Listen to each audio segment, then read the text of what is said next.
Hi guys, how's it going? Hello, doing pretty well. How are you? Good. How was your trip? It was amazing. Was it? I Very, yeah, I bet. mean, I like getting sick afterwards is terrible, but because like, it was a 26-hour trip back. Yeah. And we felt like sick 14 hours in, and then we were like, oh, this isn't Uh, good. But it was at the end of it, so that like because they take your temperature like going into Japan. really? Yeah, they Okay. have like a heat map and they make sure you don't have a fever before entering the country. Oh wow, But like crazy. in Japan, so good. I was eating like 6 meals a day, and like it was crazy. And like it did absolutely nothing because I walked 90 miles over the course of the whole trip. Did you really? Yeah, Wow. I was on Wow. foot the whole time. It was so good. Like, cause you're just walking everywhere. Yeah, yeah, yeah. So did you go to like multiple cities or were you just in like Tokyo? Like what did you do? So we went to Hakone, which is like this little kind of like mountain town area where like Otawara Castle is. Okay. And so typically you actually take like the bullet train there, and it's like normally an hour and a half drive. We got there in 30 minutes because of that train. Like you're going like Oh 200 wow. the whole time. And so it was able to be like made into like a day trip. Crazy. That's awesome. Yeah, That's it awesome. was it was very fun. Cool. Oh man, you guys like got it done. Like that's a short amount of time. So Oh like yeah, it was we were doing things like all day long though. Like it was get up at 8 and like collapse in bed at like 12:30 and then do the same thing the next day. Right, right, right, right. Oh man, crazy. Well, I am in awe that you got it done. So that's cool. That's awesome. You guys will have to go back again. Absolutely. Awesome. All right. I'm gonna get started, guys. We have a good amount of stuff as usual to talk about. I did want to remind you guys the next meeting is going to be a little bit like a ways away. It's going to be on January 8th because of like in 2 weeks, it's actually Christmas Day. So we're not going to have our class on that day. And then I think just maybe yeah, I guess 2 weeks after that would be the 8th. So anyway, just a heads up on that. Also, we are really nearing the end of the material that we need to cover. So I think my plan is to have obviously this class full of kind of the material that's in the books, that's on the tests. And then next class, I really want to just get into progressives a little bit more. And then, depending on how much time we have at the end of that class, I may just start kind of going into test review. And then the final class will be just like going over like test questions and like, okay, how do you do them? Like, what's the approach? Just kind of a big review of what we've been over. So it would really probably help everybody out to try some test questions before doing, the last, kind of test review. So I'm going to send you guys, I'll post the questions that we're going to go over ahead of time so that you, if you want to, have time to try some of them out, and that may tell you kind of like which ones you really need to pay attention to or kind of, watch being done. In the class. But at any rate, we're going to go over using a lensometer today for quite a bit. We're also going to go over instrumentation, so just kind of some typical tools of the optical trade. And then last, assuming there's enough time for it, today we're going to go over like ANSI regulations and like kind of the FDA guidelines that govern eyeglass lenses and to a little extent frames. So I'm going to start with the lensometer. Some people call this a lens meter. So you can say either of them. We typically say lensometer, but you definitely will hear people say lens meter. But there are two ways that you are usually going to be using the lensometer. One of them is when you're working in a lab setting. and you have like a stock lens and you want to get it to the correct axis for the prescription, right? Stock lenses come in sphere and cell powers, and then you're basically just turning that stock lens to get it to whatever axis the prescription specifies. So if it's at 145, say it's a, plano -2 at 145, you pick up that plano -2 stock lens, and then you're going to put it in your lensometer, turn it to 145 degrees, and dot it.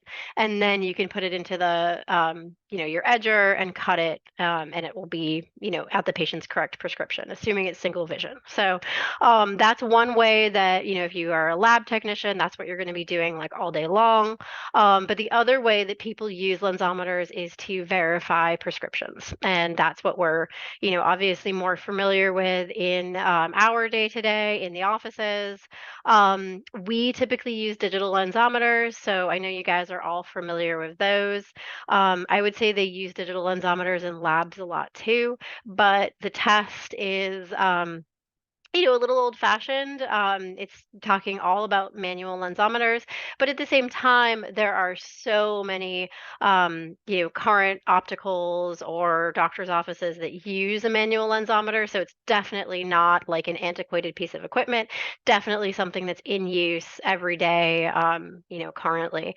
And if you're trying to be super quick, like digital is just way faster and it's nice and accurate. But you'll definitely meet lots of people that are very, very, very committed to manual lensometers. So it is a really good skill to know. And just for the purposes of the test, it's definitely something that there are some questions on. And for the purposes of the practical exam, so as you guys probably know, the process is ABO test, NCLE test, and then practical exam. In the practical exam, you have, well, when it was in person, when I took it, it was in person and it had been in person for many years. Now it's actually the practical is online. But what you have to do, whether it's online or in person, is you actually have to use a lensometer. So if it's online, you're kind of mimicking the movements of the lensometer and kind of having it in hand. But basically, they are trying to simulate, using a manual lensometer. So even though right now you're only going to need to know kind of basics of it, it's definitely something that's going to come back later, if you do, choose to kind of go this direction and end up doing the practical. So, um, let me talk you through it. I do have a video that I'm going to kind of show you the steps kind of in action, but I just wanted to kind of show you just a kind of a brief summary of the steps before we go through the video. So I'm going to quickly do a whiteboard just so I can do some pictures basically. So let me open up that. Okay, so when you are working with the lensometer, let me just get my snipping tool ready here. Um, what you're going to do is you are going to first focus the eyepiece. So the eyepiece, I should have had, let me actually do this picture first so you can see the lensometer, and people tend to keep lensometers for years and years. So I did actually try to get a few pictures that reflected that. Um, but basically, we have our lensometer. It's a little blurry, but I'll make it a little bit bigger. You can see the really important parts that you're gonna, want to become familiar with are the eyepiece. That's right up here where I'm kind of circling here. I could just do a little quick circle, but basically the eyepiece is here. This is going to focus to your prescription, right? So typically people are taking off their glasses when they're doing lensometry. I mean, you don't have to, but you can focus it so that things are clear for your particular eyesight. And then the other parts that are super important, this is the power drum. So this is where you're going to kind of have your hand on the wheel, turning it. Since we are in optometry, we're typically going to be going plus first, because remember, we start the most plus and then work minus. And then the other parts that you're going to be paying a lot of attention to, this is the table. It's a little hard to see, and I'll show you a better picture there, but you're basically going to be resting. I'll try to draw like a really rudimentary frame here, but you're going to be resting the bottom of the eyeglass frame on there. And then we have the lens stop right over here. I have better pictures of this, so if you're like, oh my God, I can't see this, don't worry. Um, and I'm sorry, the lens stop is actually this guy back here, and then the gimbal, which is always a cool word, is right here. So again, I'll show you those in a little bit more detail, but this is kind of what a lensometer looks like, manual lensometer. We do have a few of these. So I know there are a couple in the lab in Northborough. We can certainly, I can, pull them out. You guys can, take a look at them, use them in person. That's always, a fantastic idea. But I want to kind of go over this. It's actually, when you think about it, it's like, oh my gosh, how are you going to do this virtually? But it actually is fairly straightforward, I feel like, to talk about over the computer. And especially since now the practical is actually online, it like is almost like, man, do you have to do this in real life? But anyway, the first step is that you're going to focus that eyepiece. Okay, so you're going to go in, focus the eyepiece. Probably typically take off your glasses, but you can do it with your glasses as well. And this is assuming that you're not dotting lenses in this case, that you are verifying your prescription. So either a pair of glasses has come back from the lab or you've made a pair of glasses and you want to make sure that everything is good before you give it to the patient. So basically, you're going to put the glasses onto the table here, the lens table, which is, again, here's that better picture that I was mentioning. But basically this thing is the lens table, and you are going to make sure, just as with the digital lensometer, this is one of the first things we teach all of our techs or opticians, is that both of the eye wires, right? So the bottom of the frame here, they both need to rest perfectly evenly on the lens table, right? Because if you've got anything slanted, your axis reading is going to be off, okay? And then you are going to put this gimbal right down so that it clamps right onto the lens and holds it in place. So kind of similar to what you'd be doing in the digital lensometer. This right here is a better picture of the lens stop. So this little kind of, it almost looks like another lens here, is the lens stop.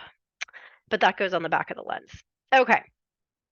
So what you're going to do first is you are going to set your power drum. So you can actually see in this picture, the power drum is down here. Typically when you're, adjusting it, you're going to be holding onto that kind of like rough knobby area there so that you can turn it.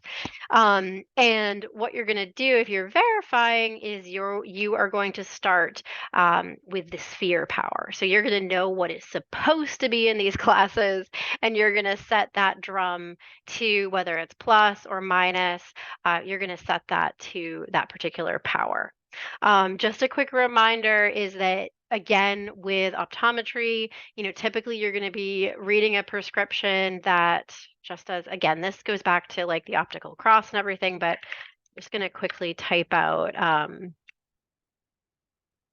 know you probably can't see it yet, but just going to quickly type out a prescription that we might be looking at in this lensometer, right? But we're going to go ahead and start. We would set our sphere power to -2 at this point, okay? And that, even though in this particular prescription it doesn't look like it, don't let yourself be fooled. This -2 is the most plus power in this prescription, okay? So, that's going to be when you set your power drum, you're actually going to be moving it more minus to find the second power. But I'll explain that in a second. But this is going to be, even though it looks like it's more minus than the -1, it's the most plus prescription or part of the prescription, because remember, this secondary number is the difference between the 2 points on the optical cross. Okay, so it's a -1, difference between them basically. But anyway, what we're gonna do is, let me show you a quick picture of the power drum so that you can be familiar with that. And paste that in real quick. Okay, so the power drum, you can see just really, hopefully well here that you're going to be looking at different numbers on it. Typically, the black is going to be plus, and then it's going to turn red when it's minus. So I do have a little illustration of that, which actually just looks a lot nicer. So let me quickly put that into the whiteboard. But this is, and this actually was in the readings too, so it might look a little bit familiar, but this is the power drum. Remember that the black is going to be plus, so we're starting at Plano here, and then these are all plus up here, and then we have in the red, we have the minuses. So in this particular case with this prescription that I mentioned, you would then be going right into the red and starting with the -2. All right. And then what you would do is you're going to go back to that eyepiece. So once you've set your drum to -2 in this case, because we're just verifying that it is the correct power, you are going to go back to that eyepiece that you adjusted for your eye for your prescription. And I'm going to show you what you're going to be looking at here, but you're going to actually look in, and what you're going to see is a series of concentric circles, and that's is called the reticle. Okay, so all of this vocabulary that I'm using, important for you to remember because there may be questions like, what is the reticle? Or, you know, like they might be, a question might be like, what would you see if you look at the reticle in a lensometer? And the answer would probably be something about the concentric circles, right? Um, so you're going to be looking in there. And one thing that's important about the reticle, you'll see this later because this also helps you verify prism power. So if you happen to have a prescription with prism, where that falls on the reticle is going to become very important. But again, we'll return to that. But that's why it has the numbers on it, because it kind of is telling you how much prism by each circle. It's like rings on a tree. It's like if you had something way out here at the 5, that would infer that, or you would be able to infer that you had 5 diopters of prism. But again, we'll return to that. All right, so once you look into that reticle, you will start to see sphere and cylinder lines. So let me show you that real quick. But you can see the reticle now in the background of this photo. So it's, it took out the numbers here, but you can see now that you're always going to be kind of looking at crosshairs. And they're always going to be kind of 90 degrees from each other. And you want to think for sphere lines. Oftentimes people the way to remember it is skinny. So sphere, skinny, both start with S. And then cylinder, they call them chubby, right? So C, chubby, cylinder. So basically the thicker lines are the cyl lines and the thin lines are the sphere lines. Definitely want to remember that. But that's, how you're going to kind of differentiate between the two. And what you would do at this point is, I do have to scroll back up here to kind of show you, but you would actually grab that pair of glasses and just move that pair of glasses very slightly until you get your sphere and cyl lines to be crossed right in the very center of the reticle, as this image is showing you. All right. What you may notice, and I'm going to show you a couple of pictures, in just a second, is that right now the sphere and the cyl lines are perfectly straight and they don't look broken. I'll show you a picture of lines that look broken, but those are really important things to notice. But let me show you kind of what this would look like. So in a manual lensometer, when you look into it, there's actually a bulb inside of it. So it's going to be lit in a way that looks like there's a bulb behind green glass, basically, which is what this picture shows. And what you can see here is you can see the skinny lines are the sphere lines. It's not quite lined up in the middle of this reticle. Like I hope you can see a little bit, like you can see the circle of the reticle here and then like the crosshairs of it. It's not quite in the center in this case, but it's close. So the skinny lines are the sphere lines. They are straight. They're not broken. And then in this case, the sill lines, the chubby lines, are not broken and they're perfectly straight as well. Okay. So, one thing I will tell you is this image here that I put up is a image of a perfect sphere lens. There is no astigmatism in this lens. So this lens would be something like a -2 sphere or a +4 sphere. Most times, obviously, you're going to have sill in the lens, and I'll show you what that looks like. Those can be a little bit harder.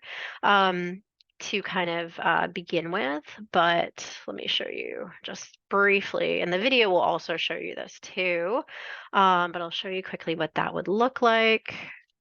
So if you had a non-spherical lens, a lens with astigmatism, it would most likely look something like this. And in this particular case, you can clearly see the skinny sphere lines, but it's actually almost difficult to see the cylindrical lines, right? Because you kind of know they're there, and if you know what you're doing, like you're like, oh yeah, those are the sill lines. But it's almost like if you're like a newbie at this, you're like, wait, like what are those? Like they look just kind of like blurred shapes. But that is actually these lines, it's just that they're blurry because they're so out of focus. So in something like this, we would know, okay, this is not a spherical lens because a spherical lens, would show both the sphere and sill lines in perfect focus.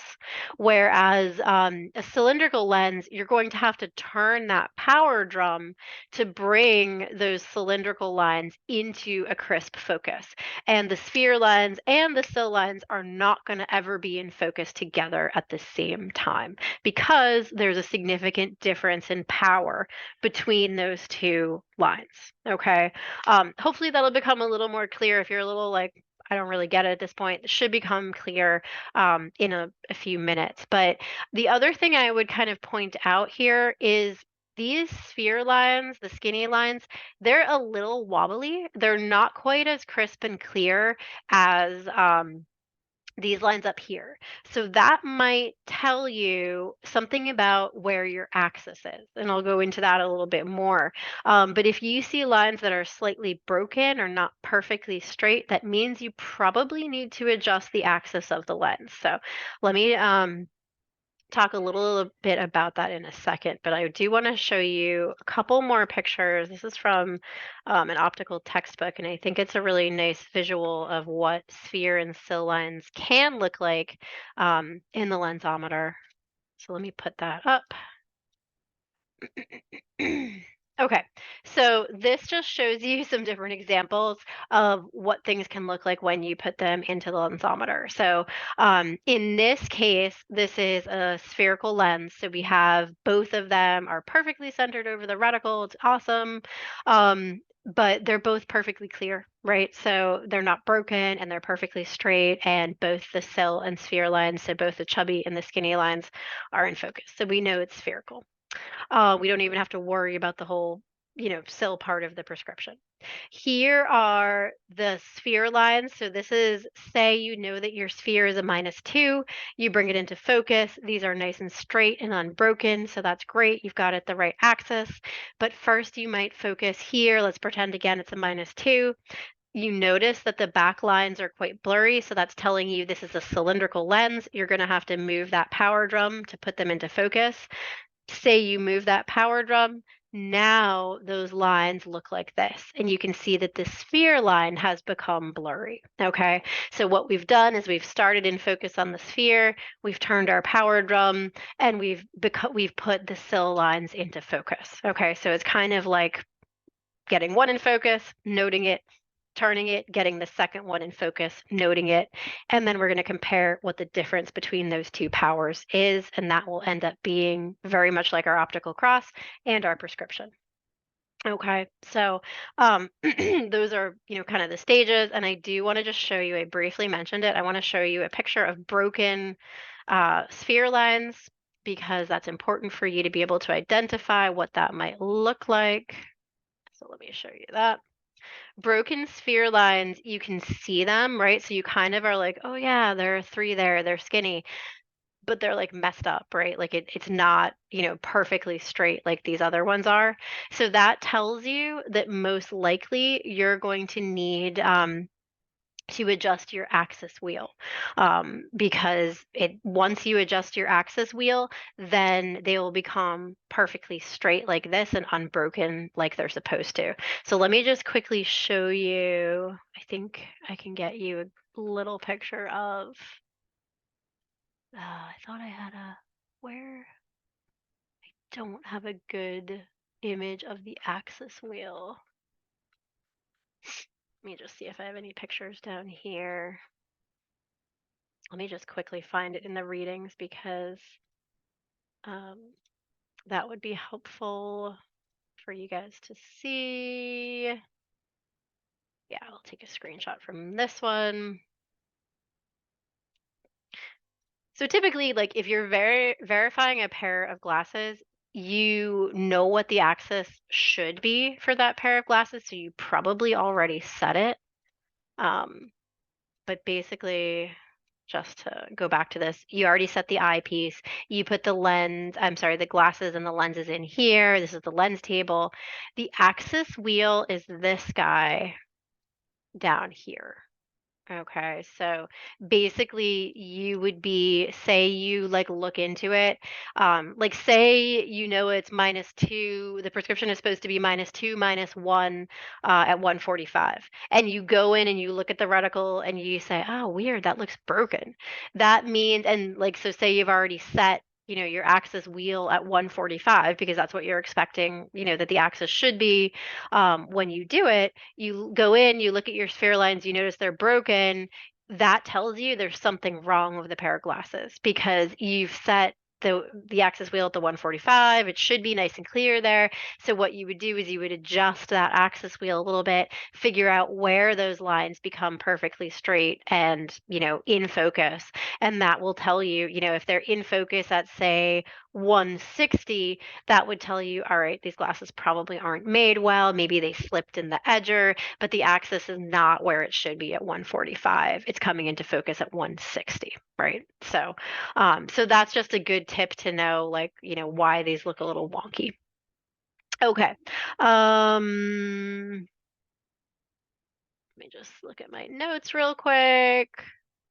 Awesome. Okay. So the important things about this before we go to the video is I mentioned noting where the sphere lines come into focus and where the sill lines come into focus.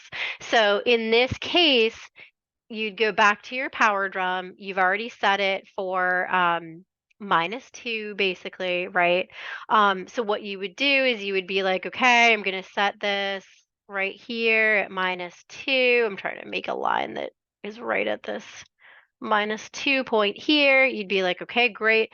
Sphere is coming into focus. And then you'd be like, okay, our prescription, just to go up back to here, was -2, -1. That means that there's a 1 difference between the -2, right?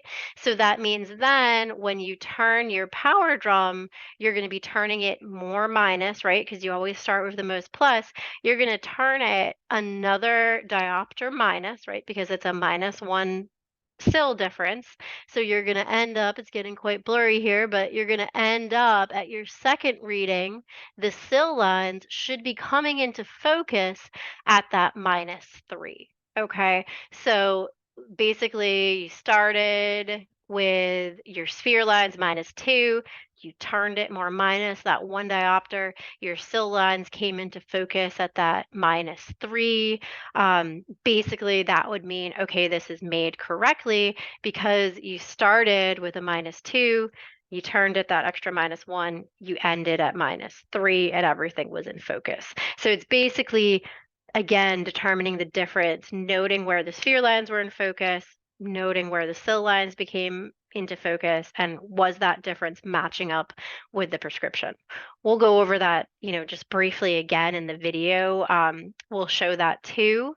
But that's kind of the concept behind this. So what I'm going to actually do now is I'm going to share a video that goes over, sorry, it's playing on my thing and I just want to pause it here. I'm going to show you a video. I'm going to share it on my screen. I tried this last week and there is no sound that comes across, but that's okay. We're just going to kind of talk through the video as I share it. But basically, I wanted you to see the process in action of using the lensometer. So I'm going to um, just use one of John Seeger's The Laramie K Optician Works guy. He has a ton of like, awesome videos. Highly recommend, looking at his videos on YouTube. We also have for the office, the information is in the vendor accounts and usernames, but we have a membership to Optician Works. So feel free to log in at any point to look through his whole curriculum. He has a great like ABO curriculum and, explains tons and tons of stuff. He has like hundreds of videos about opticianry. So anyway, I'm going to just quickly share the video and then just kind of talk through it as we watch it. I think it's loading. Okay, cool. So let me play it. And again, I did turn the sound off, but you probably will not hear, you won't hear sound. Oh, yes, and he uses this uh, dinosaur glove as well, just for excitement. But anyway, what I wanted to show you here is obviously he has the eyepiece. He's working with his power drum. He's also working with the axis wheel. Okay, so you can actually literally in this still, you can see him turning that axis wheel to make sure that he's getting it, getting those sphere lines perfectly straight and unbroken. He's put the frame in with the eye wires down. He's got his, it's against the lens stop. He's got the gimbal there, and he's rotating the power drum. And the first thing he's going to do is get the sphere lines to come into focus. And the nice thing about this video is that it shows you like what he's seeing. So let me just play this part again. Here he is turning the axis wheel. Here he's turning the power drum. And okay, here he's adjusting it on the lens table. Okay, so just gonna pause here for a second, but here you can see that he has his sphere lines. He's gotten the axis perfect because they're nice and straight here. The skinny lines are always going to be first. So if you suddenly saw like the fat lines or the chubby lines coming into focus first, not good. Back up. Make sure the sphere lines are coming into focus first. He also has it centered perfectly within the reticle. You can see the reticle here. You can start to see these, again, the rings on the tree kind of situation. But you can tell here, this is not going to be a spherical lens because just the sphere lines are in focus and the sill lines are not. So let me play this a little bit more. He is going to make a note of where on the power drum he is so that he knows what the sphere power is, okay? And one helpful thing to note here is that axis is always associated with sphere power, okay? So he's going to note, I think the axis was about a 130 in this case. He's going to note that axis and he's going to attach it to the sphere power. And he's just going to get it perfect. I will tell you, I honestly think maybe the online practical will be a little bit easier for everyone just because sometimes you're kind of between powers on that power drum and it's just like touchy. Like, so you can see here, let me pause it for a second, but like sometimes like you can see here he's at what, like a 2, this is a 220. Oh no, this is in like I'm sorry, so this is a 225 right here. So this is actually not just in quarter diopters, it's in eighth diopters. So basically, like one of the things that can be hard about a manual lensometer is that unlike a digital, which just reads it and it's like, okay, this is what it is, a manual, sometimes you're like slightly between quarter diopter powers and you're just kind of like is it a, minus 225 or is it like a minus 2? Like you're never like 100% sure. Like I'm sure people get to know their lensometers really well after a while, but if you're kind of a newer person to it, that can be a tricky element to have to kind of get over. But in this case, he is finding that it looks like a minus 225 in the sphere power. And I think you can see him kind of like wiggle that a little bit. And he's going to write that down, or you can see here that he's putting that in. He's going to get his axis by looking right at the axis wheel. So he has his minus 225 at 130, and then we're going to take a look at the cylinder power. So he's turned that power drum until the cylinder lines came into focus. He's going back and forth a little bit, but now this is coming into focus at a minus 325. So he's going to note that.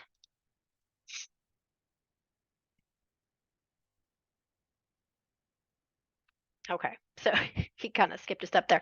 But basically, he's noting that the first power was minus 225. He got the axis, and then he found that the chubby lines were coming into focus at a 325. So he was like, all right, what's the difference between those? It's a minus 1. So the script is going to be minus 225 minus 1 at 130. Okay, so that is the process of the lensometer, right? It can be a little nerve-wracking just because of what I mentioned with sometimes you're like between powers and you really just have to make an educated guess if you don't know that lensometer super well. But otherwise it's fairly straightforward. It is a good amount of math. I find that when, you talk about this concept, sometimes that optical cross information will just be like bing, like, oh, like I get why we're doing that now, like it's really the same thing basically. But let me just quickly, there's one other thing that I wanted to chat with you guys about related to this topic, and it was just um, going over that power difference and just really quickly, hopefully not um, beating a dead horse here, but just kind of talking about that difference between powers, because that is really the whole deal with the lensometer, is the difference between where things are coming into focus. So there was a little nice description of that in some of the readings. So this is basically an illustration of the power drum. So if you imagine, this as being on the lensometer, what we're doing is we're kind of determining first, where those sphere lines came into focus. In this case, what they're trying to illustrate is that the sphere lines came into focus at -4 on the power drum. So, what we might do in this case, I don't know. I'm just going to type this out. Um, I don't know exactly like what the axis was in this case, but if you were John Seegers, what you would do is you would write, oh, I shouldn't have written minus here. You hopefully wouldn't write that.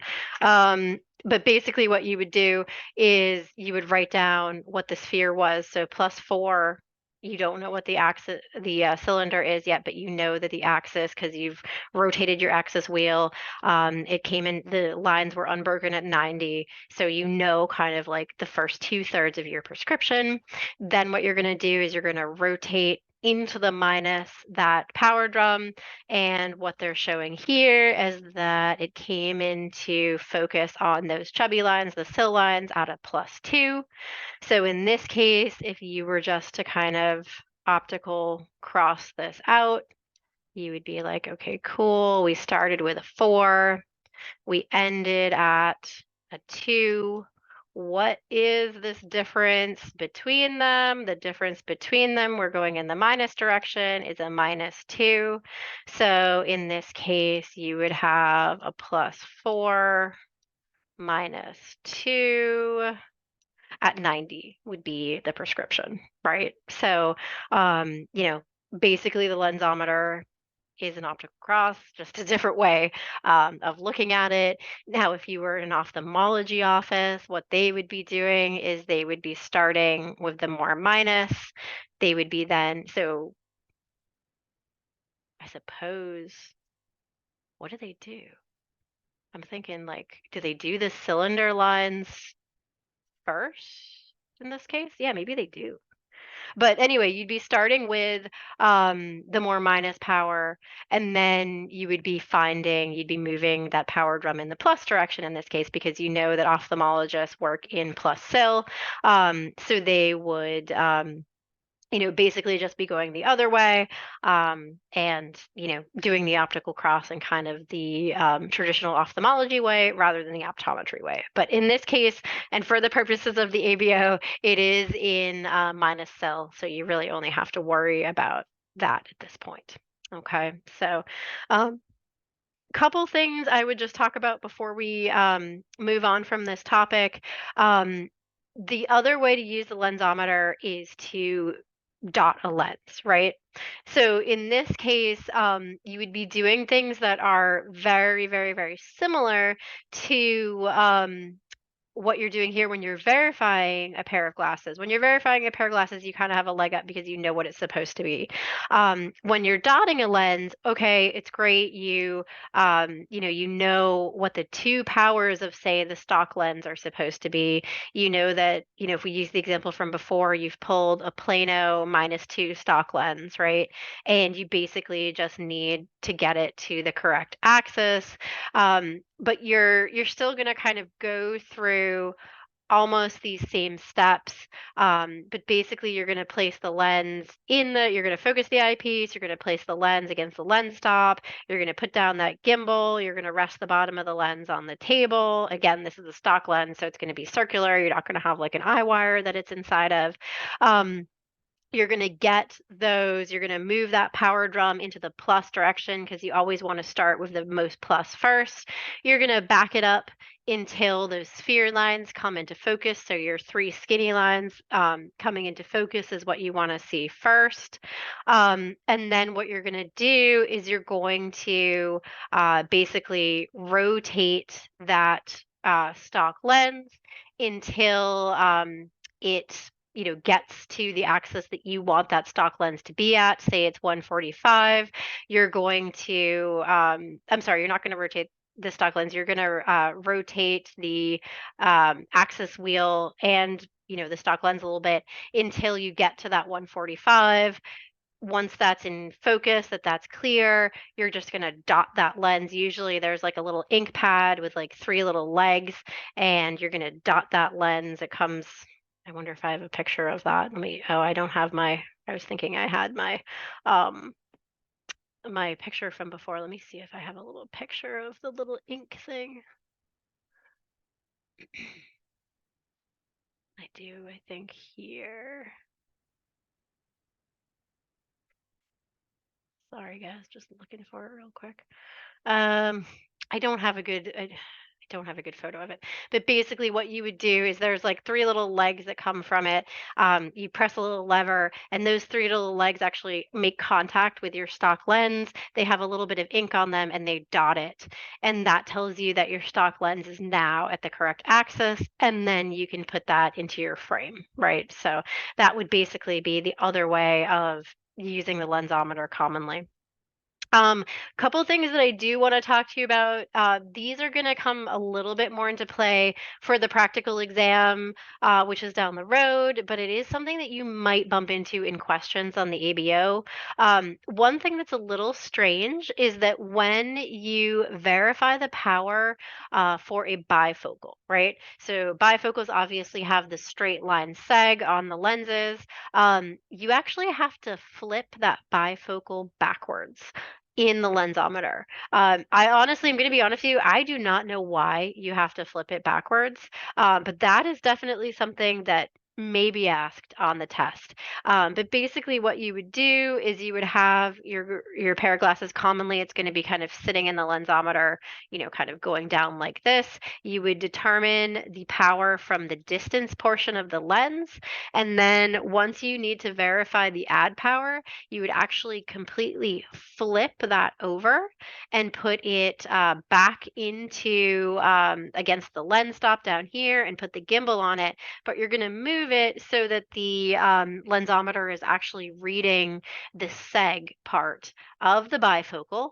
And then you're basically just going to move your power drum. It's going to become, more plus because it's an add power. So you're basically going to, take note of where that distant sphere power was. You're going to move your power drum into the plus to read that bifocal power. You guys know that adds are typically anywhere from like a +1 to a +3.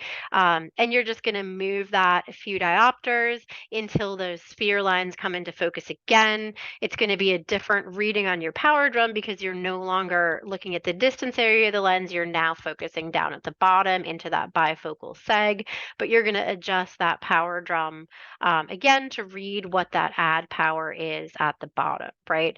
So say, your distance power in this case was a +4. When you flipped that pair of glasses and you're reading in the seg, if it had a 2 add, you would then be reading a +6 at the near, right? And you'd still have the sill in it, you'd still have the same axis. It's just that you're reading right through that add power. So whatever that add power is now, going to be added into the prescription, right? So, if you slid that lens back down and you looked through the distance, you'd be just at a +4. But if you move it into the add power, you would be at a +6 if the person had a 2 add. Okay, so reading a bifocal, the only weird thing about it, aside from moving into the seg to read that reading power, is that you'd flip it. If you were verifying a progressive lens, this is something we're going to talk more about next week. You don't have to flip the glasses. So basically, if you were verifying a progressive lens, say, if I can just kind of quickly draw this out so it's clear. You would have your lens table down here. Just gonna switch colors. You would have your glasses here, right? Let's say that you have, we're kind of looking at it from above, but let's say that for the distance in a progressive, you're going to make sure that you're looking through when you're verifying that you move this lens table down enough so that the portion of the lens that you're verifying is the distance zone, right? But when you want to verify the near zone, you're going to move that lens table up so that the portion that you're looking through is now going to be the near zone of the progressive. This is very similar to a digital lensometer, right? Like like when you're doing the digital lensometer, you're sliding that pair of glasses down, right? Like you're moving it, you know, basically into the different area of the lens. Same deal on a manual lensometer. Again, you don't have to flip it for a progressive. That's only a bifocal. But basically, what you would be doing is you would then be doing the exact same thing that we did up here. You'd be noting what the distance power was in that progressive. And then once you're in the near zone of the progressive, you'd be noting, okay, where is my power drum stopping? Is it a 2 add? Is it a 225 add? Is it 150 add, right? The only thing, and again, I don't want to get too much into this today, but typically with a progressive lens, because we're going to talk about this next week, you would be dotting up that progressive first because you'd need to know, where were the little lens etchings in the progressive. They all have the two little dots. Then you would need to know basically where to focus for the distance area. You would be using a progressive marking chart to do this, and then you would need to use that chart to know where was the near area. So next time we're going to learn how to kind of use a progressive marking chart so that you know when you're reading in the lensometer that you're in the full add power, that you're in the correct place. So you'll, be verifying this correctly.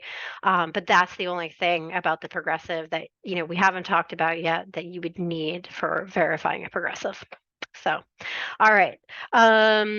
Couple things that I do want to talk about. This is a lot of lensometry talk, but I did want to just briefly talk to you about prism and what that would look like in a lensometer.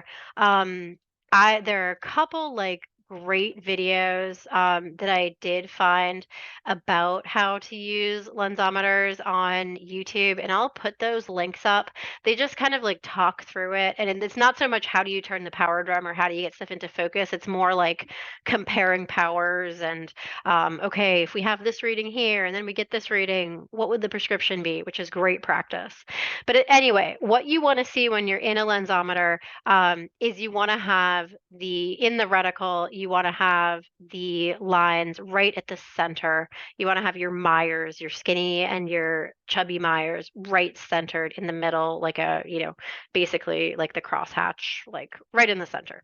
Now, when you read Prism, it's going to look different and you're going to start to use that reticle in a more meaningful way than just finding the center.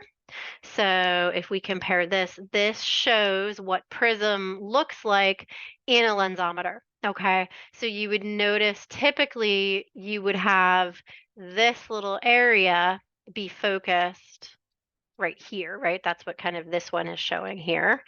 But in this case, you'll notice that it has been moved up and that the actual cross area of the skinny lines and the chubby lines is at reticle reading 1. Okay, so rather than it being right down here where it typically would be, we're seeing it at the first tree ring. Okay, we're seeing it cross here. So what I'm trying to show, just hopefully to make it that little bit clearer, is that your sphere lines and your sill lines are crossing right here at level 1. So this would imply that there is 1 diopter of prism in this prescription.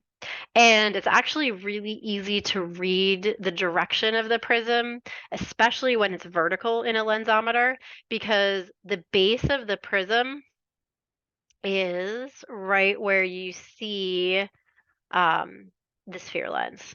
Okay, so this is the base. So if we know that typically it should be down here, this is actually going to show 1 diopter. So we'll say 1 DO of base up prism. Okay. So it's again super simple. We're 1 because we're at the level 1 of the reticle, the level 1 tree ring. Where it's crossing is clearly not at our typical kind of crosshatch area. It's up. So it's base up prism. So really straightforward in that way. Similarly, just to kind of draw on this one, say we had say this, the sphere lines now we're suddenly reading right here at, it's still that first tree ring, but now we're down. This would be 1 diopter of base down prism. Okay, so feel like that's pretty darn straightforward for vertical. Think of that sphere line as the base. It's going to be up, it's going to be down.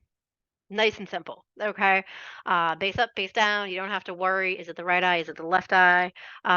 Just up or down. Okay. So that's where reading prism is quite simple in a manual lensometer.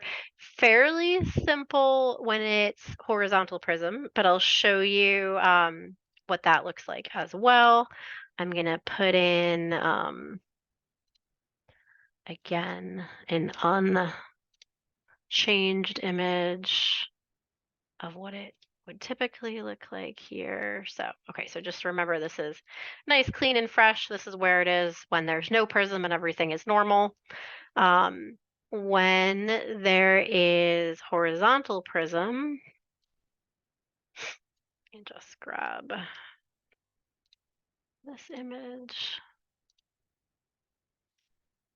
Horizontal prism, you're not going to be surprised by what it looks like. However, there's a little bit more complexity to it because you have to think of where the person's nose is. So in this case, rather than, so just I want to have this image up here just so that you can kind of compare what it would typically look like right in the center of the reticle. In this case, we have the crossing going on right here. Okay, so our chubby lines and skinny lines are crossing here. If we follow this along, this is telling us that we're at 2 diopters of prism power. Now, the only thing is we know that it's not base up or down because the sphere lines have not moved up or down, but obviously the sill lines have moved to the side. So we have to figure out, is this base out or is this base in? Okay, so in this case, what we would do is we would take a look at the pair of glasses and we would say, is this the right eye or is this the left eye? And then what we would do, in my mind, this is the most helpful thing to do, um, is to draw the nose and the eye. So if you were to kind of draw an eye here, actually is really conducive to drawing an eye. But basically, if you were to draw an eye here, and then say you're going to draw the nose kind of over here, right? Here we have a rudimentary nose. Um, we're now noticing that it's been moved inwards towards the person's nose, right? So we're no longer kind of looking at the sphere lines so much. We're now looking at the sill lines. So I'm going to kind of just illustrate where this middle sill line is. This is now the base of the prism. So basically, if we were to draw the prism, in this case, this is the base. We've moved it this way. So this is going to be base in prism. Okay, so I'm going to just write base in. It's at the 2, so it would be 2 diopters of base in prism. Okay, base in because it's going towards the patient's nose. The base is in towards the patient's nose. Okay, let me just illustrate what that would be like if it were. Just gonna save this one more time and I can just draw over it. Hopefully this will be clear too. So again, this is actually the same image. However, let's imagine that the patient's eye obviously is still here, but let's imagine it's the other eye and now we have the nose over here. Okay, so in this case, we're doing the other eye, right? It's the same image, but it's not going to be the same base direction because now it's the patient's left eye rather than the patient's right eye that we're looking at. So now, if we were to draw this, the base is now going this way, away from the patient's nose. So in this case, the base is actually out. All right, so in this way, again, now we're in the left eye. This is the right eye. The base is moving away from the nose. It's out here somewhere. So in this case, the prism is actually base out. All right. So, that's a little bit confusing. I realized that in this case, like when we talked about this before, we were kind of thinking about flipping the lens itself. In this case, I'm talking to you about flipping from eye to eye. I didn't actually flip the lens or the image. I just flipped the side of the face, which then just makes it that the base is then going in the different direction. But basically, it's not, I would, think about this. I'll put up the link. To the video that goes over this in depth. The video is fairly long. It's like an hour. It's not, any kind of joke, but if you watch it, I feel like you really understand it really well after it. But it basically, shows people kind of identifying the bases and where the prism is, based on where basically the nose is of the person. So anyway, I definitely recommend if you're a little sketchy on that, I would recommend looking at that. But that's how you would identify prism and what the direction is. In a lensometer, you can have both base up, base, like you could have base up and base out. And that would just look like a combination of this sphere line having moved up and this sill line having moved over. Um, but you know, in for the purposes of the test, you probably aren't even going to need to go this far, but it's a good idea to kind of have the beginning of a handle on it. Anyway. So anyway, what I want to do now is I want to go through a couple different tools that I think are really helpful, and I do want to just briefly touch on ANSI standards. I do, you know, with the ANSI stuff, there are a couple little like things I can tell you about it, but the majority of it is really just getting a sense. Again, the things I can tell you about it are general patterns, but the majority of ANSI stuff is just memorizing it, which really stinks. But it's only 5% of the exam is ANSI stuff. Not a huge part, but in some ways, I'm like, well, if you just memorize that stuff, like all the questions are basically like, what's the tolerance? What's the sphere tolerance of a two diopter lens? You know what I mean? It's like super simple questions. And if you memorize that, you're just gonna like ace that part of the test. And it's like, all right, like, you know, 5%, like you just don't have to worry about very simple memorization, no math, just kind of like committed to memory and you're good. But in general, for ANSI, obviously there was a good amount of readings on it. And talk about it in you know, the both the audio track and the stuff that we read this week. But just gonna put this up for tolerances. But basically ANSI regulations tell you when you're verifying a pair of glasses, is it within tolerance? Is it something that we could give to the patient and they could see out of well?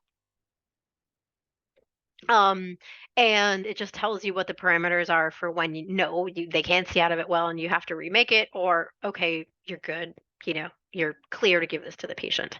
The rule of thumb that I would tell you is that for power, I'll type this out here. For power, whether it's sphere, cell, or add, so power, sphere, cell, or add power. um, the higher the power, the more the tolerance. So I'll kind of illustrate that a little bit. But for power, again, that applies to sphere power, still power, add power, basically how much of it there is. The higher it is, the more leniency there is, right? So basically, if we look here, a -6 50 lens to a +650 diopter lens, the tolerance, so say you read that, you would have plus 0.13 diopters, right? So like an eighth of a diopter tolerance for that to be something that would not have to be remade. Okay. So basically, if you read it and instead of a -6, it was coming in at a -6 and an eighth of a diopter, so a -6.12, which again, you couldn't even read on like a digital lensometer, but you could on a manual, then it would be okay. But if it were coming, if it was supposed to be a -6 and it's coming in as a -625, gotta remake it. Okay. Same for cell. If it's no cell to a -2 cell, they give you the same amount of tolerance, right? However, if it is over a -2 cell to a 450 cell, they give you a little bit more, right? They give you 0.15 of a diopter. And if it's all the way to above a -450 cell, they're saying anything that's 4% of that power is going to be kosher. Okay. So if you're curious, say you have a 5 cell and you're like, all right, is it intolerant? You would just do 5 times 0.04. to know how much power wiggle room you would have from that -5 sill. And again, similarly with a 650 plus or minus 650, if it's over that, they're telling you, okay, you have wiggle room of like 2% of that power. Um, to work with, right? So again, rule of thumb, the higher the power, whether it's sphere, still, or add, the more tolerance. This is the add power one down here. It's saying if the add is equal to or less than 4, you have an eighth of a diopter tolerance, right? But if it's greater, you have a little more than an eighth of a diopter tolerance. So um, the other thing is there's just really not too much tolerance. There's not a heck of a lot of leeway on this stuff. So it's got to check out pretty well. Last couple things about ANSI, and again, you would just need to remember these powers. What I would do and make yourself a flashcard that's like, okay, -6 to +6, 0.13 diopter tolerance on power, right? Like you just have to kind of remember that 0.13. But anyway, just quickly, tolerance on axis. This one is the opposite of what I just said. And I'll show you what that means in a second. So in this case, on cylinder axis, the more sill, the less tolerance. You guys who refract probably know about this already, but if you have relatively minimal cell, like a quarter diopter, what ANSI is saying is that you can be an entire 14 degrees off from that axis, and they're still like, you're good to go, no problem. Right. So you could be like, okay, like, your prescription is a -1, -0.25 at 140, right? What ANSI is saying is that you could have that axis all the way at 154, or in the other direction at what, 126, and that would still be totally fine. They're like, whatever, like the patient can't even perceive that level of difference. Okay. So, that's what they're saying. ANSI, for very low sill powers, as the sill gets stronger, it gets much, much, much narrower. So if they have anything over a diopter and a half of sill, you can only be 2 degrees off. And the patient, then what they're saying is that the patient, can't get the pair of glasses. So definitely the opposite of this. I'll write the higher the sill power, the less tolerance on axis. And I'll make that so you guys can see it better. So the higher the sill power, the less leeway you would have in terms of access. Okay. And then the last one I just want to show you is prism. For prism, they handle vertical prism differently than horizontal prism for ANSI. They would say that for vertical prism, there's less leeway. So for vertical prism, up to what, like 3 1/3 diopters of vertical prism, they're saying that you can be 0.33 prism diopters off and it still checks out. Okay. If you have more than 3.3 or 3 1/3 diopters of prism, what are they saying here? That you Sorry, guys. Oh, I'm sorry. So for vertical, no, it's the same. What are they saying? 1 millimeter difference in height of the reference points. Okay, so what they're saying in this is they're basically saying like that you have to look at the prism reference point and make sure that they're within 1 millimeter of each other, right? We haven't talked a lot about prism reference points, but it's basically the point on the lens where the prism is reading correctly. And on the lensometer, you put it into both eyes and then dot the lens and compare the heights. And if those dots between each eye on the lens are more than 1 millimeter in height difference from each other, it means that it's not within tolerance. So that one's a little bit trickier. I don't think you're going to get a question on this part of it. I think you might get a question on like what's the tolerance of vertical prism under 3 diopters. I don't think you're going to get it on the prism reference point and the height. For horizontal prism, there is a little bit more tolerance. They're bringing it up to 2/3 of a diopter of prism tolerance. So basically, if you have horizontal prism under 2.75 diopters of horizontal prism, you can be fairly off on that reading and it's still within tolerance. You can be 0.67 diopters off in your prism reading and it still checks out. However, if you're over 2.75 diopters of horizontal prism, you would need to again take a look at the dotted you would dot where the pupillary distance is from side to side. And if those are off on either side by over 2.5 millimeters, then it's not within tolerance. So, um, trick that stuff is a little bit trickier on like the either the heights or the pupillary distances. We really didn't go into that a lot, but again, I think for the purposes of the first round of this test, I don't think it's something we really need to investigate too heavily at this point. um, Last bit here, in terms of impact resistance, this is also something that you are going to want to memorize um, for impact resistance. And this was in, I believe this was in a reading a while back too. But it talks about basic impact resistance versus high impact resistance. For basic impact resistance, this is for safety glasses or sport glasses. You're going to see etchings on the frames themselves. So if you guys pick up like a Wiley X in the office or like a safety frame, you're going to see this Z87 plus etched on the frames.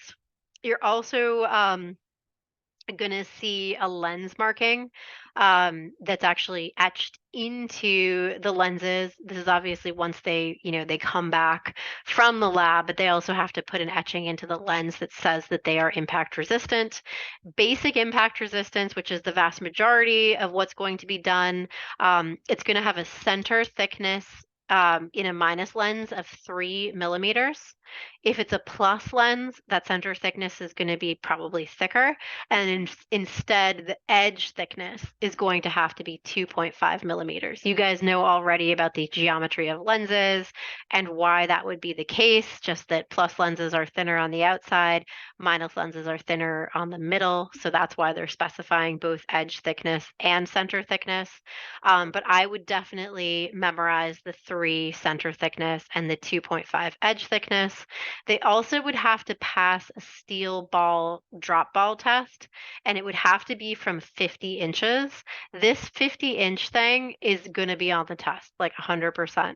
So I would just remember 50 inches. That's just a question that I feel like always pops up.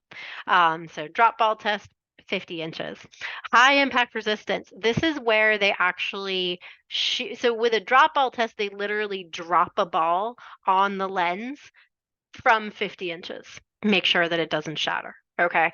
For high impact resistance, they shoot a ball at the lens at the speed of 150 feet a second. Okay. So this is like, basically much more intense than a drop ball test, right? And it's a 1/4 inch steel ball traveling at 150 feet a second, okay? For this, oddly enough, they have a different lens thickness and it's less than the basic impact resistance, which is kind of odd and strange. But it doesn't, I suppose it must mean that center thickness does not necessarily equate impact resistance. But basically, it has to pass that test. The lens thickness is somewhat less, but presumably the hardening techniques, the way it's mounted in the frame, those are more strong and resistant than in the typical basic impact resistance. There are some lenses that do not have to pass the drop ball test or the impact resistance tests, and those are listed here. They're very unusual lenses, lenticular, slab off. Um, this is kind of the same, like a slab off, like multifocal, biconcave lenses. Like, I don't know, this is kind of incidental. I wouldn't worry too much about this, but it's good to know that there are some lenses that don't have to abide by those drop ball tests. And one thing that's important to know too is that like the United States, obviously, like with the FDA, we have some very like strict regulations and safety standards.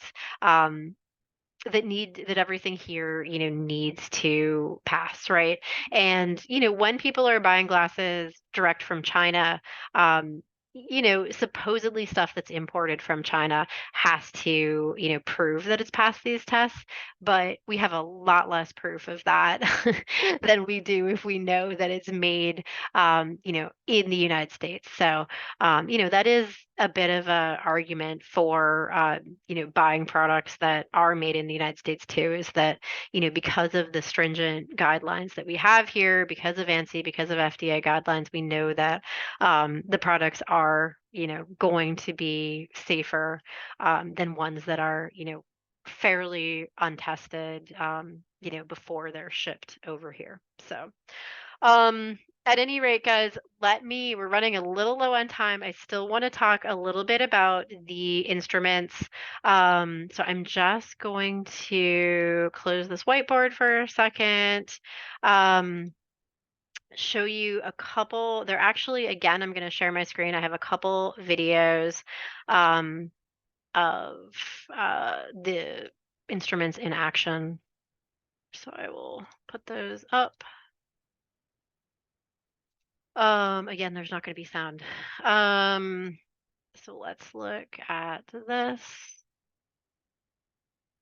Hold on, let me just see. Okay, we'll make this bigger here if I can.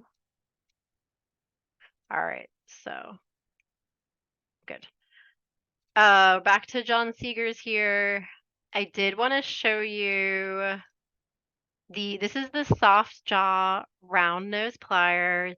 You guys should be familiar with this. In our offices, we should have one of these.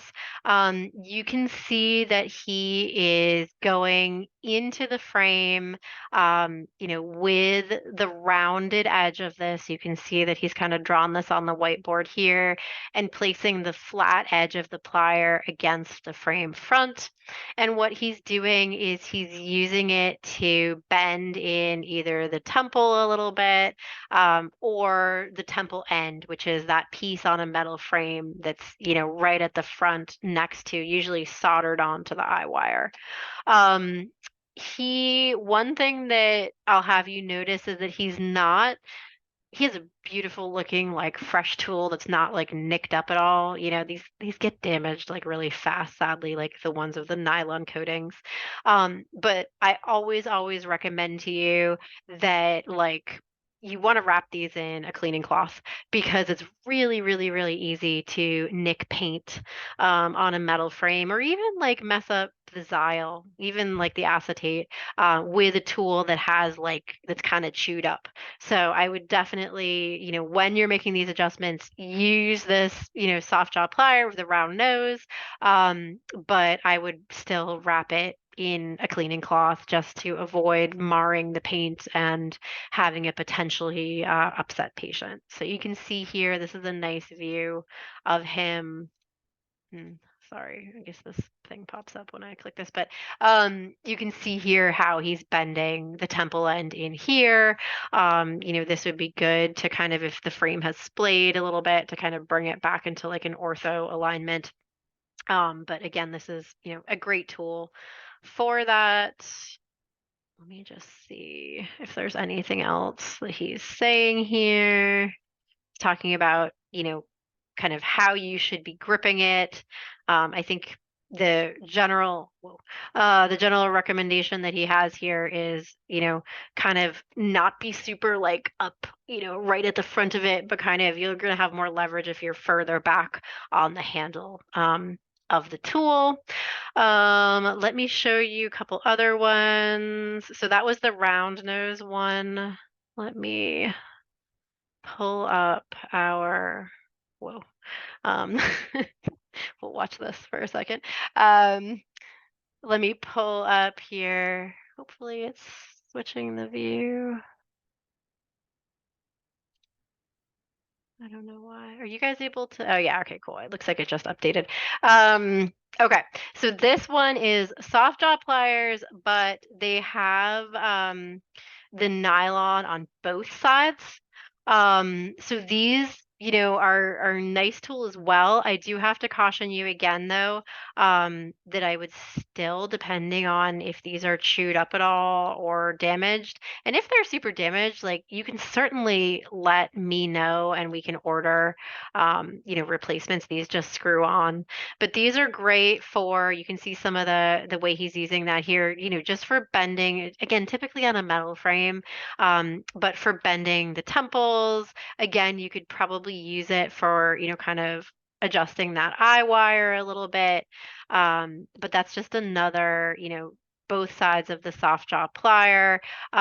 I find this is also a difficult adjustment when you have a semi-rimless frame. I don't know if you guys have encountered this yet at all, but sometimes when you have a semi-rimless frame and you're trying to add pantoscopic tilt, it's really hard because you're trying to kind of like push against this, like you're basically contending with this nylon like string, and you're trying to get leverage where, by pushing that little thing that he has his pliers around to kind of get that pantoscopic tilt built in, with the temple.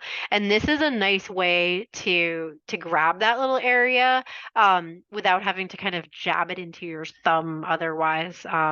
You could also push it against the table, but that's what he's kind of showing here, is that this is a nice way to stabilize that little piece on a semi-rimless pair, so that you can then adjust, it's covered here by the pliers, but adjust this temple. So, um, that's one of the things that he's, saying is a good use for it. So, all right, let me look at some of the other videos that I wanted to show you here.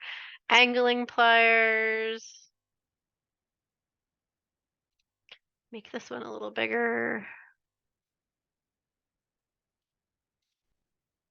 Skipping through real quick here. Okay. So the angling pliers look like these guys. These are super helpful for angling a temple, right? So this would be adding pantoscopic tilt. I mean, I suppose you could add retroscopic tilt too, not always, the most common. Kind of adjusting the fold angle of the glasses when they're closed. But this avoids you messing up the hinge. Okay. So you know how sometimes when a frame is really hard to adjust, um, it's easy to just bend that hinge and you're like, oh, great. Like, yes, I've adjusted the frame, but in fact, you've really just adjusted the hinge. And what's going to happen is that it's just not going to fold together well anymore. When they fold it, the temples are going to be more like this rather than nice and even like this. So basically what these angling pliers are to brace that hinge to allow you to adjust that temple up or down, add the tilt, adjust the temple fold angle without messing with the hinge itself. So, that's a really nice tool to know about as well. What other ones do we have? I'm just gonna close these guys. Okay. I really like this one. I don't know if we have this in all of our offices anymore or still, but if not, again, you can let me know. It's the bionic thumb. I know a lot of people are not big fans of the bionic thumb, but I think the bionic thumb is awesome. Basically, the bionic thumb, it makes it so that you don't have to push your thumb into the temple to adjust it. Okay. What you can do is you can, as the video is showing here, you can simply bend the temple in a really nice angle that's very smooth, because you're using a a steel surface rather than your thumb. And I would encourage you to use it, to practice with it. I just find that it is much, much, much easier to get a really nice bend on something, especially with something that's like memory metal, like our B flexes or flex on frames. Those are hard to adjust. So I would really recommend trying the bionic thumb to adjust temples, for patients basically behind their ears. And I think that with a little bit of practice, you'll like it. So wanted to show you that briefly. Other tools. Screw extractor. This is kind of cool too. So I don't know if this is something that you guys have run into yet, but there are times when you strip a screw that is inside of a frame and you can't get it out. Okay, so I don't know if he has. Oh yeah, he has a. So okay, so he kind of draws it out in this case, but basically this is going to happen. Could happen.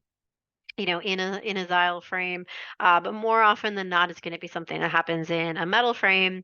And what happens basically is either the top of the screw just completely breaks off, so you can no longer use a screwdriver for it, or it's just completely stripped like on the top of the screw and you can't turn it because you've chewed it all up by twisting it too much or using too small of a screwdriver head or what have you. So a screw extractor is a tool that we definitely have these in the lab. And again, let me know if this is something that, oh, he's showing like, okay, this is a super messed up screw. Like you're never going to be able to turn this top of the screw with a regular screwdriver. But what he's showing is that there's a screw extractor, and what it is it looks like a little like screwdriver, but it doesn't have like a flat head or like a Phillips head. It just has like little teeth and it just kind of like grips into that messed up screw. And with pressure, and maybe he's going to go ahead and do this, so I'll just play this video. But oh yeah, there it goes. You can see kind of the little teeth on the end of it. What this does is it grips into that metal. You put pressure down on it. You do need a lot of pressure, so you're going to do this on a table, not kind of holding it in the air, of course. And it's going to let you get that screw out. Basically, it's going to, you no longer need a screw head to do it. So, that's kind of a last ditch effort. They usually work really well, but that's like when a screw head is broken off, or it's just been messed up and mangled so much that you can't get it out. Okay, other ones that I wanted to show you. Figure eight wire. This is another good thing to know about. Figure eight wire is so you know how like at the bottom of a semi-rimless pair of glasses, you have kind of the typical fishing line. However, at the top of a semi-rimless pair of glasses, let me see if that was a good image there. Yeah, hold on. At the top of a semi-rimless pair of glasses, you have a little groove, and this is super, super zoomed in, so it is a little bit of an odd image, but you have like a little groove at the very top of the lens, right? This is only on semi-rimless, where the figure eight wire, which is here, it actually looks like a piece of metal here, but it's actually, this is a piece of plastic that's been cut at an angle. And what you do is you feed it into the groove at the top of a semi-rimless pair of glasses, and it sticks out a tiny little bit and it goes into the bevel, into the lens, and it holds that lens in place, right? So at the bottom of the lens, what's holding it in place is a fishing line in the groove, but at the top, you actually have this little tiny bit of plastic sitting into the lens groove at the top of the lens. So if you've ever switched out lenses in a semi-rimless frame, you've probably seen that. But it is called figure eight wire. It's not the same as fishing line. It is in an eight shape, and it is a real pain in the neck to get into that groove. If you have to replace it, like it's a skill and it's not a fun one to do usually. But basically I thought, yeah, so he's showing how it goes into the groove at the top of that frame. And typically what you do is you just cut your figure eight wire, it comes on a spool. Here he has the top. Well, okay, he has a crazy frame that separates out. Usually it doesn't separate from the metal like that. But here's his figure eight wire. He just had it for a second. Let's see if he's going to zoom in a little bit more here. Um, hold on, sorry. Okay, so right here, right in this picture, he has his figure eight wire, and he in it, you can see the little center groove. And what he's going to do is he's going to snip it at an angle, and he's going to feed it into this groove here, because oftentimes it can become damaged if you're too aggressive popping out a semi-rimless lens. Sometimes this can like half pop out of the groove, and you got to then restring it. But again, it is kind of a skill that is difficult to learn. There he is cutting it at an angle, and he's going to just feed that right into the groove on the frame. And yeah, you can see him sliding it right in there. It makes it look really easy. It's not, sadly, that easy. But it goes in like to the top, and that's gonna keep that lens in there. So if you ever see someone come in, and it looks like it's kind of damaged up here, that's figure eight wire, and it has to be typically restrung. So, okay. I know we're just about out of time at this point. Let me just see if there's anything else. I did want to show a little bit about rimless frame. So there were two videos I didn't get to. It's the hand edging video, and the rimless frame assembly. Those are both really cool videos. So what I'm gonna do is I will put those into the channel because I think they're really worth watching. I'd say the hand edging video is really, really, it's just neat to see that. If you guys, Jason is good at hand edging. That was a skill he developed working in the lab. So he's, really, I'd say the only person on our staff who knows how to do that well. But it's a cool video that shows kind of, before edgers, kind of an analog way of making glasses, and it shows a hand edger, which is a piece of equipment that's, you know, good for opticians to all know about, still in use today if you need to size down a lens a little bit, maybe it's a little too big. And then it's also really good for you guys to know how rimless frames are put together.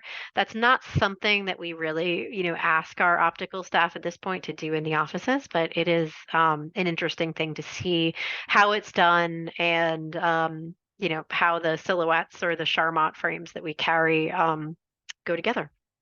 So anyway, that is it for tonight. I will put up that lensometer video too, because I do think that those can be, that'll, if you have any questions about the lensometer and how that works, those are also super helpful. So I will let you guys go. Thanks for coming, and I will talk to you guys all soon. Have a good night. Thank you. Have a good Have a night. good Thank night. you. Good night. Good night.